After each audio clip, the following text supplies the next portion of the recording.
Namumula rin po ba yung sa inyo? So, ang tinatanong niya ay yung ating client na nag-comment din doon sa isang videos ko kung namumula rin daw ba yung kanyang balat kapag gumagamit siya ng SCD Peeling Skin Lotion.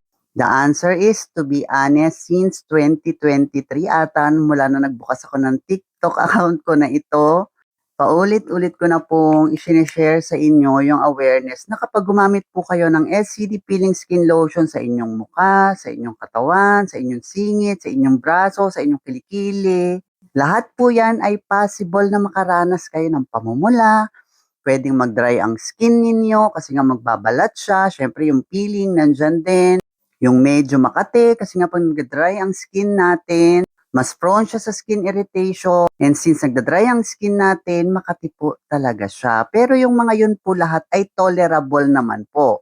And that is what we call the rejuvenating process. So which means kahit anong rejuvenating products, lotion type, cream type, toner type, lahat po yan ay makakaranas kayo ng rejuvenating process. Okay?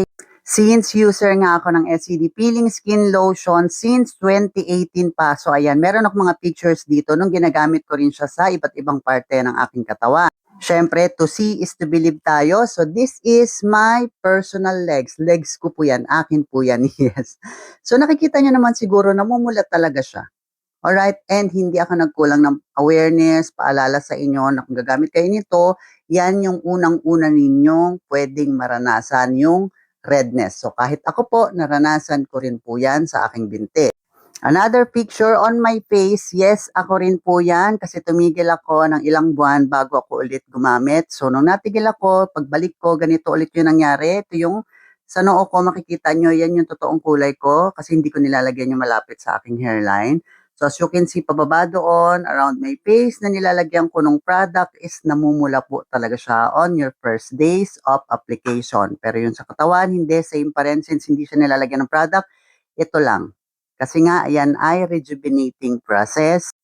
And lastly, ito naman yung aking braso. Ganyan ka-sensitive po ang balat ko, but the SCD Peeling Skin Lotion still works better on my skin. Nakakatakot lang siyang tingnan, but again, that is part of rejuvenating process. Namumula din po ako. So, ayan yung mga nilalagyan ko sa unang araw. Then, itong nakikita hindi namumula, hindi ko pa yan nilalagyan kasi manipis yung area na yan. Pati dito sa may lukot, pinapalagay natin siya on your third day para hindi siya maluto agad kasi maninipis yung mga inner tights na iyan. Okay, so kung nakikita nyo, dito lang siya namumula. So, the answer, based sa experience. Okay, based na po yan sa experience. Kahit po ako matagal nang gumagamit, ay nakakaranas pa rin ng pamumula na iyan. Ngayon, lipat naman po tayo through research. Ito naman po ang sabi sa mga normal signs of rejuvenating process sa ating balat. Okay, once na gumamit ka ng Rejube, ito yung pwede mong maranasan. Redness, pamumula, number 1 na siya. So, normal po ang pamumula, okay? Scabbing and swelling. Yung ilang araw ka na naglalagay, pwede ka makaranas ng swelling or pamamaga kasi naluluto na yung skin mo. Changes in skin color. Yung akala mo nga, kagaya ng pinakita ko sa inyo kanina na namumula siya na nangingitim. Stinging, ayan yung medyo humahapdi na kasi nga naluluto na yung skin natin, nagre-rejuve po kayo ng balat ninyo. Meron pa dun sa taas, sa kasulat, irritated. Follow the instruction for sun protection, cleansing, moisturizing, and application protected ointment to your skin and avoid picking, rubbing, scratching your skin. So yung pagiging irritable or irritated ng mga skin ninyo sa paggamit ng kahit anong rejuvenating product, that's still part of rejuvenating process. Skin purging, wala lang yung picture, what is skin purging, nakasulat naman. Yan yung para tayo nagkakaroon ng tigyawat, naglalabasan yung mga dumi ng skin natin, kaya ayan, naninibago yung skin natin sa mga product na gamit natin, mga bagong product, kaya nag-a-adjust din ang skin, nilalabas yung mga dumi, nakakaranas tayo ng skin purging.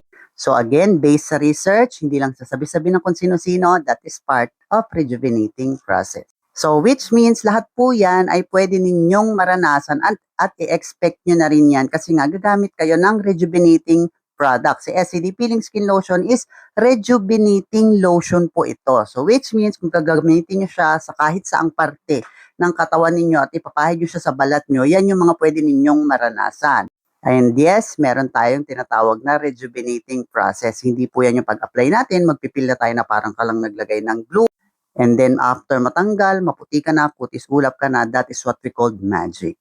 So, yun lang mga ka-Diyosa. Hopefully nakatulong ang video na sa'yo. And for more product knowledge and video tutorials, don't forget to follow my TikTok account, RC Diyosa. So, yun lang and have a great day po. Bye-bye!